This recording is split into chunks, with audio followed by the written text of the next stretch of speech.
Welcome to United Talk, ladies and gentlemen. My name's AK. I'm a huge fan of Manchester United and a huge fan of football in general. I love talking about United, watching United, and doing everything United. We'll be talking about United in this show, and let me first introduce my co-host. What's your name? Hi guys, I'm Annie and gonna be AK's co-host on the show United Talk. As you're aware, this is about discussing stuff related to Manchester United and football in general. So, welcome. Alright, so first things first, let's talk about the Stoke game last weekend, Annie. You were watching the game, what do you think? Yeah, it was quite an interesting game as usual for this season. We fell behind very early in the 11th minute. Rooney on goal. Not his fault. I thought De Gea was to blame for that. Ball came in, cross from the right.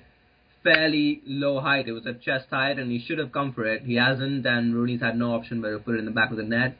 But the interesting thing was we recovered. We continue to play our football. We're so attacking this season, and we always score goals.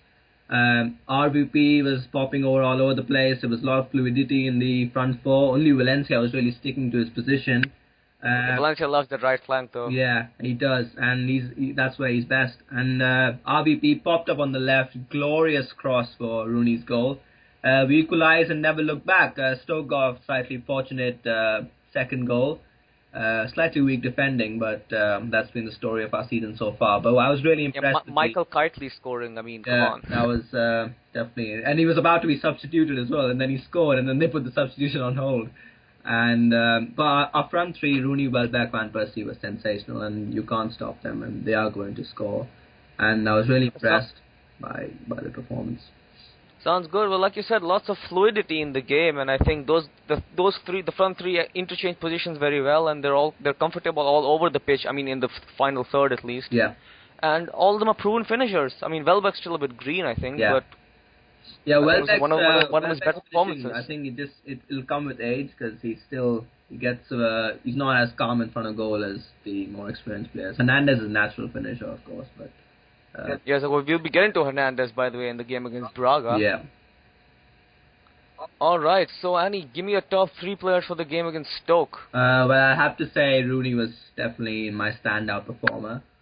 He scored 3 goals. 3 goals, a couple at the right end.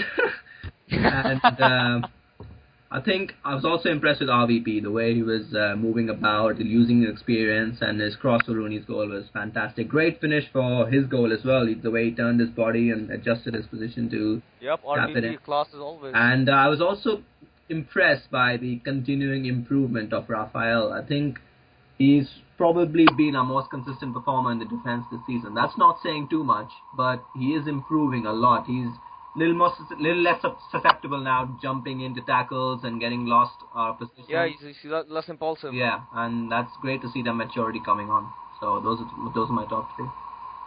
Well, that's good. Well, yeah, I'd have to agree with you. I mean, Wayne Rooney, obviously, his 200th game in the Premier League, scored twice, was all over the pitch, got an assist as well, if I'm not mistaken. Yep, he did. And RVP slotted very well into the Manchester United team. I think he settled down very well, and he's mixing up with the lads. Yep. That's good stuff there. So you watched the Braga game. What did you think about it? Indeed, I did. Well, where do I begin? I was taking notes on the Braga game, and before I could really blink my eyes, United were behind. I mean, unless a United fan would have gotten to his knees and screamed, which is what I did, of course. But we are United. And no better kings have come back than us. Yeah. And so I waited and I persevered. And I was watching Sir Alex on the touchline, and he wasn't as livid as I thought he would be, which I thought was strange. But then I realized that Sir Alex was trying out a new tactical system. And it would have been premature to switch it up immediately as soon as we went behind. Yeah. So he stuck with the diamond that he was playing with. Yeah. With Fletcher anchoring the midfield and Kagawa and... cleverly playing behind Rooney, and Rooney playing behind Chicharito and Van Persie. Yeah. So, yeah, United are trying the diamond, and there's some good attacking movement. I think RVP and Rooney, Kagawa cleverly were intermixing very well. Yeah. And I think Braga let go of the pressure a bit after the first goal. I think the idea was to sit back and defend, which they did. And I think Hernandez seemed a bit isolated up front, at least for the first 10-15 minutes. Yeah. And RVP had a good chance. I think in the 19th minute, if I'm not mistaken, he tried to lob the keeper with his head. And that would have worked in his Arsenal days, but Not anymore. And then a couple of minutes later, Braga were 2-0 up. Michael Carrick, who had, I wouldn't say that he had a bad game. I mean, come on, he's a central midfielder. Yeah. And to play him in I think defense he had a forgettable game, though. Yeah, a forgettable game. Yeah, I like your choice of words. A forgettable game. Well, he got tricked by Eder on the flank, and he crossed it low for Allen to bundle home. De Gea beaten at the near post. You just don't do that. Beaten at the near post. No keeper worth his salt is beaten at the near post. And for the first goal as well, I seem to think Butner was at fault. He was positionally mixing up with Johnny Evans, and Allen was there to head the ball home. I think there should have been some more defensive pressure there. Well, and after the second goal, United woke up, and they equalized right after, 5 minutes later. Yeah. I think it was great refereeing because RVP was fouled in the build-up, but the ball came to Kagawa. What? After a brilliant Cruyff turn. Yeah, after brilliant Clough, yes. People seem to forget that RVP isn't half bad at dribbling. Yeah. I mean, he's a tall guy, but he's got good ball control. Anyway, Kagawa crossed at the far post, and Hernandez headed home. Now, I've been hard on Chicharito this past year. I truly have, after his stellar debut campaign. I mean, so much more was expected of him. Yeah. And I think last season, he got 12 goals last season. Yeah, but, which is the second highest after. Yes, exactly. But I think for a player of Hernandez's capabilities, I was expecting 20 goals a season, every season. And so I have been a bit critical of him, I'll admit. But I just think it was also he proved us wrong. He did. Second season syndrome a little bit. Yeah, that happens a lot, second season syndrome. And well, then United got on the attack. I think they started dominating possession. Braga were literally clutching at straws there, just content to sit back and invite United upon them. Yeah. And I think the diamond formation, which was only played in the first half, by the way, I think the diamond formation wasn't exactly working out because Braga were content to defend narrowly, as United were attacking narrowly. They didn't have any width. I mean, Butner and Rafael were getting up and down the pitch more often than not. But I think with a couple of wingers, which is what happened in the second half, United would have been a lot better. Yeah. Well, in the second half, Nani came on for Kagawa, who picked up a knock. He's out for 4 weeks, by the way, but we'll get to that later in the show. Yeah. Kagawa came off and Nani came on, and I wouldn't say he changed the game, but I think he gave United that required width. Yeah, I think he gave. When he came on, the side looked more balanced. Exactly, yes. I think 4-4-2 is still United's formation. Yeah. I mean, people say it's outdated and people say it has no place in the modern football. Well, I disagree. I think a 4-4-2, when played correctly, is a very efficient formation. Yeah. Well balanced, with lots of places to attack from. You can attack from the center, from the flanks, from pretty much anywhere. Yeah. And I think Rooney shifted to the left, and Nani on the right, and I think United really picked up after that. Yeah. Rafael was attacking well, I think. And then Johnny Evans scored. He's been doing that recently. Yeah, He's been among the goals. And then Chicharito scored to make it 3-2. Yeah, it was a great cross from Cleverly, I thought. Indeed, that was a fantastic cross. And, I think that was the game. Yeah. People expected United to come back, and they did. Yeah. But, I mean, we would rather that... I mean, I just like some easy victory. I'd rather have a 1-0 win than a 3-2. Yeah, it's exciting right now watching United. There's no moment of rest. But who are your top 3 players? Top 3 players? Well, I'd have Chicharito, obviously, scored 2 goals. Yeah.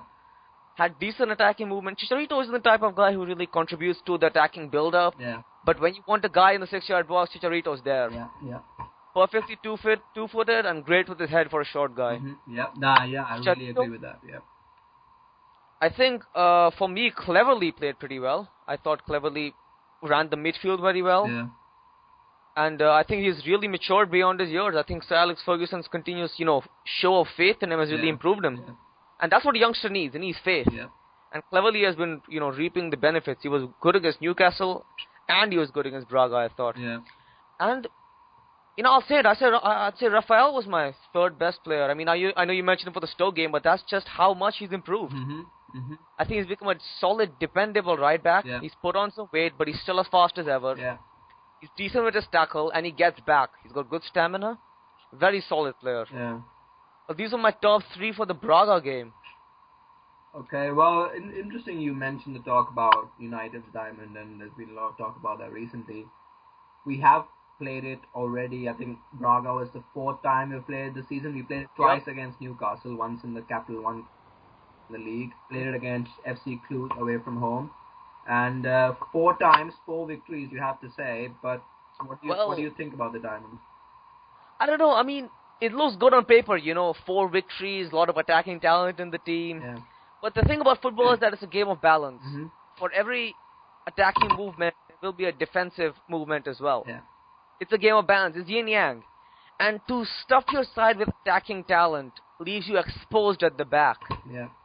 Another problem I think with the 4-4-2, no, sorry, with the 4-1-2-1-2 diamond formation is the lack of width. Yeah. Now for against Braga, we had Cleverly and Kagawa playing in the two central, Yeah. roles, Yeah. and neither of those guys are natural wingers. Hmm. I mean, they could play there, I suppose, but not natural wingers, and as a result, they have a tendency to drift infield, Yeah. Yeah. which leaves massive amounts of gaps for the fullbacks to cover. Yeah. Which in this case was Butner and Raphael. Yeah. Yeah, there's a lot And of pressure in the diamond formation for the fullbacks to bomb forward. Yep. It's good to control the midfield, I'd say, Yeah. but you leave spaces on the flanks. Yep. And plus, your attacking play becomes very one-dimensional when you're using the diamond formation. I mean, you can't really attack through the flanks Hmm. Yeah. because there isn't much support for the fullbacks. Even if they do manage to get a yard of space, Yeah. they'll need someone to help them out. Maybe draw a defender away from them. I think also the diamond, it started off, I think, as a way of putting Kagawa in the team along with Rooney. Yes. I think that's how it originated. And it's interesting, Fergie was talking about this week, and he said that it's going against the history of our club to play the diamond because we've traditionally been about wingers. United as well. Yes, of course. United and their wingers. Yeah. But he also said that it adds to our unpredictability because teams don't know what we're going to play and we can switch the system mid-game. So The other thing I don't like about the diamond formation, I mean, like United have been playing the narrow diamond, is that there's too much creativity in the team.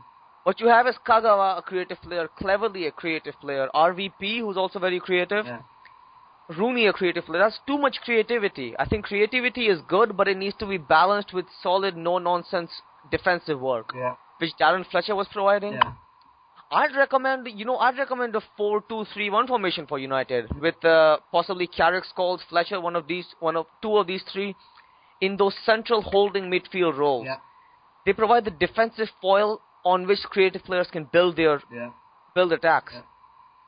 And I think with too many creative players, the job of creative players is to look for the killer through ball. And if every creative player is looking for the creative through ball, then there won't be a player who will just be throwing those short 4 or 5 yard passes. yeah, yeah. Which leaves the team very imbalanced because every time a through ball goes up, it's difficult for the strikers. True, true. No, I think So I think Cleverly is essential because he's one of those players who actually does short passes and tries to keep the ball. Yeah, he's got good work rate. That's what I love about Cleverly. Yeah, true. Actually, He's I'm improved impressed his work with rate, Kagawa's he's improved his work rate ball as well. control. I think Kagawa defends quite a lot as well. Yeah, it was sad that he picked up a knock. I mentioned that earlier in the show. 4 weeks out. Yeah. So what do you think, Annie? How bad is this going to be for United?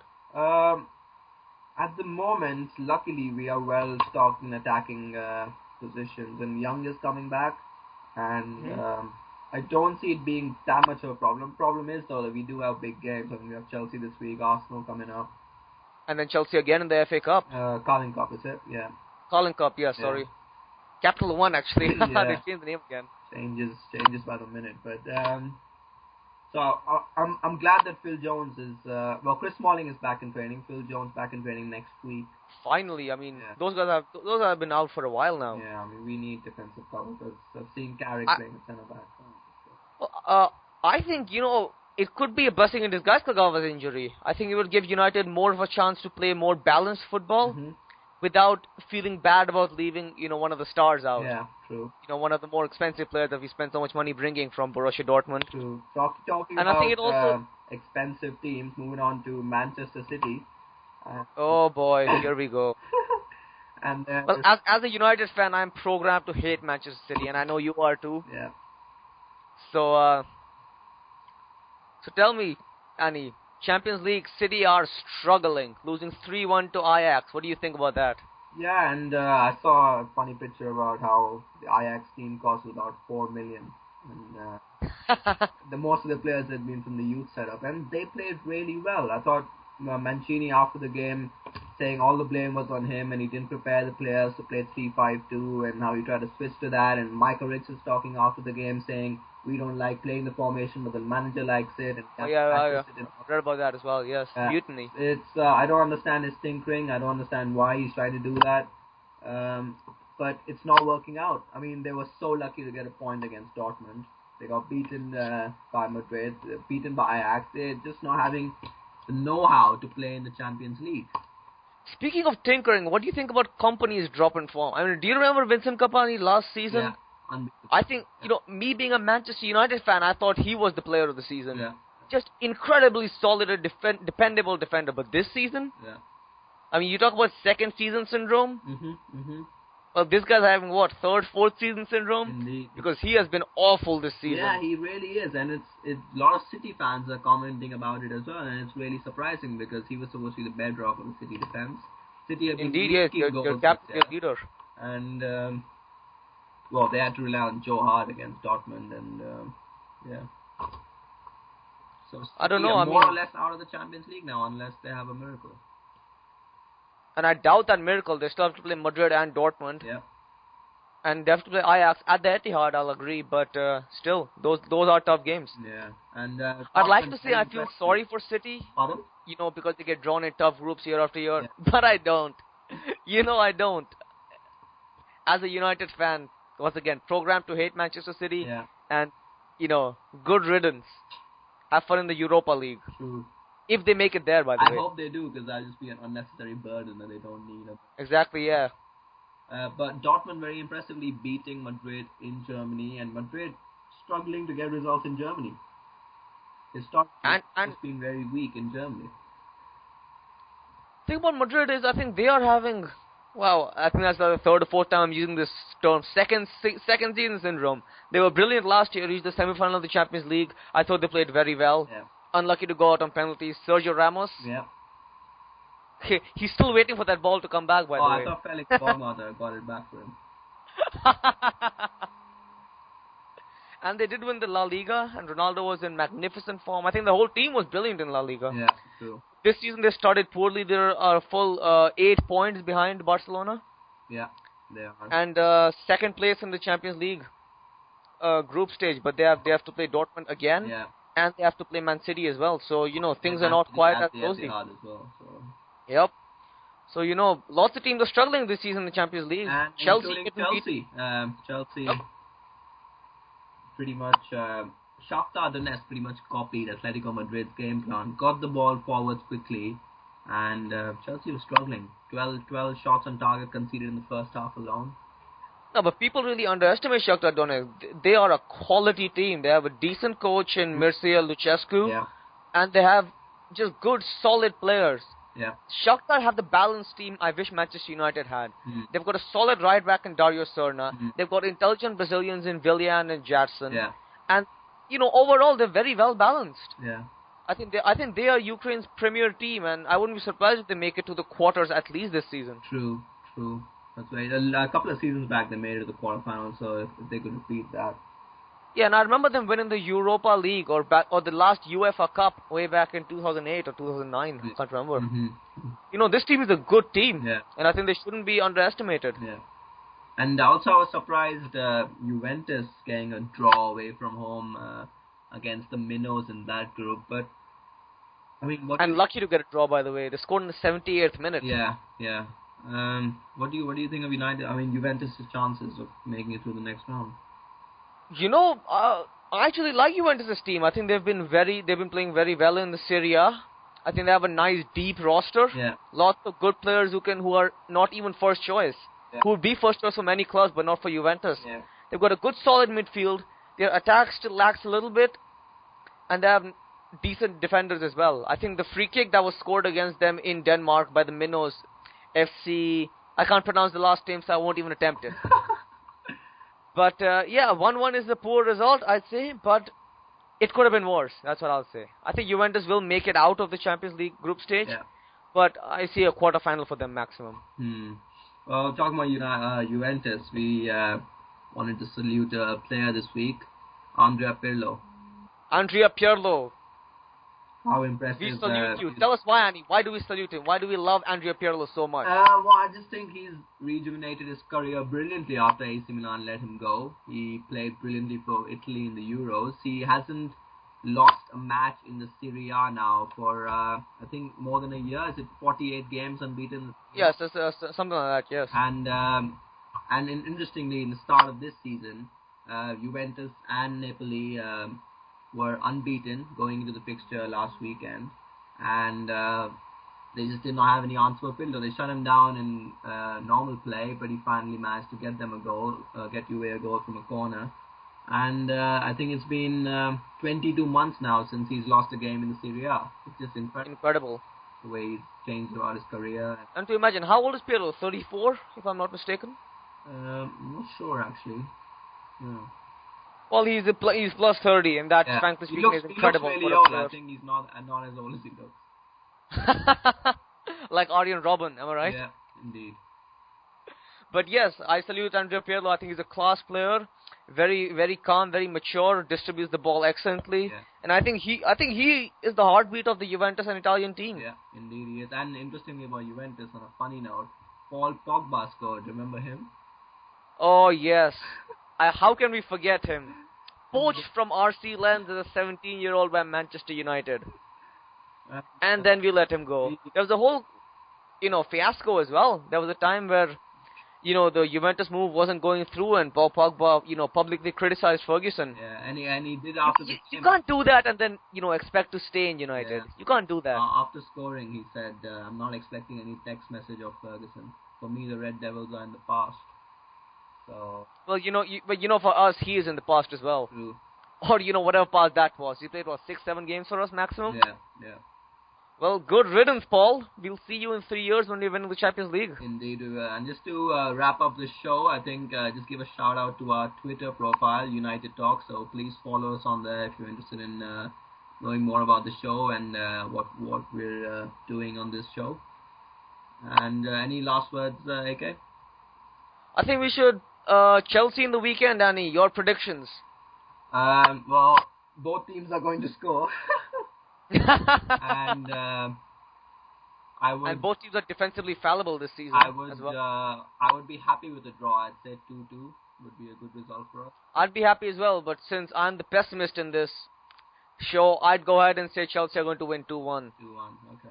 Breaks my heart saying it. I want to cut my tongue out, but this is the real world, and in the real world, United have been conceding too many goals for my liking. United will score, but Chelsea will win, most likely 2-1, 3-2.